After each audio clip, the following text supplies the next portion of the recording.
So this week we've been looking at penitence, at sin, at those things which get in the way of our relationship with God and our relationship with others.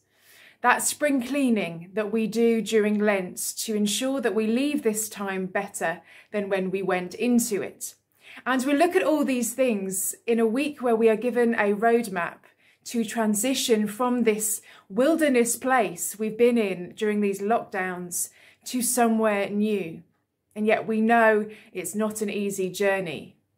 In fact, I don't know about you, but you might be able to tell by my growing plant collection, I've got the hang of being locked down. I don't like it. In fact, I found this last few months harder than any of last year. But there's a certain amount of comfort in staying where you are, because I know the rules and I feel safe and I'm in control, even though it's so incredibly hard to be so isolated and cut off from everyone. And so we have this path ahead of us and we have to decide what we take with us, how we're going to change, how we're going to adapt. And it would be maybe easier to stay where we are.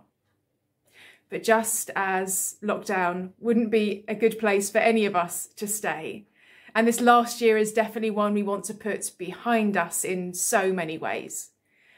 We want to move through Lent towards Easter in that same attitude of, it's going to be hard, but we will be better off. If we can choose what we're going to learn from and take with us, if we can grow and heal together, if we can carry and acknowledge the bruises and the wounds we have suffered, then we can take them to God for healing, for light and for hope. It's not necessarily a comfortable journey, and particularly when it takes looking at ourselves. When we talk about this penitence and this looking at our own sin, it is deeply uncomfortable and it would be easier just to ignore it all completely. But we want to be more whole, more ourselves. We want to flourish. We want to be in community in the best way we can be. And so it's important to take these uncomfortable steps together with God, holding our hands, bring to light those things that need to change. And as we leave those things behind, take a deep breath and travel towards new life.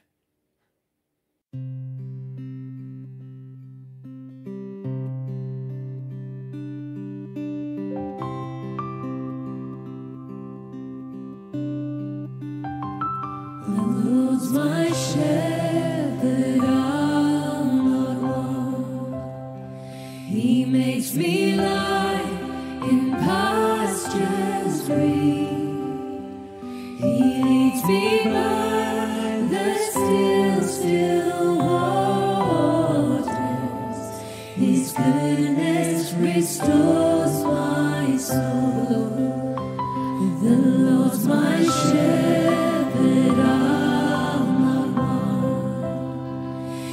makes me lie in pastures green. He leads me by the still waters. His goodness restores my soul.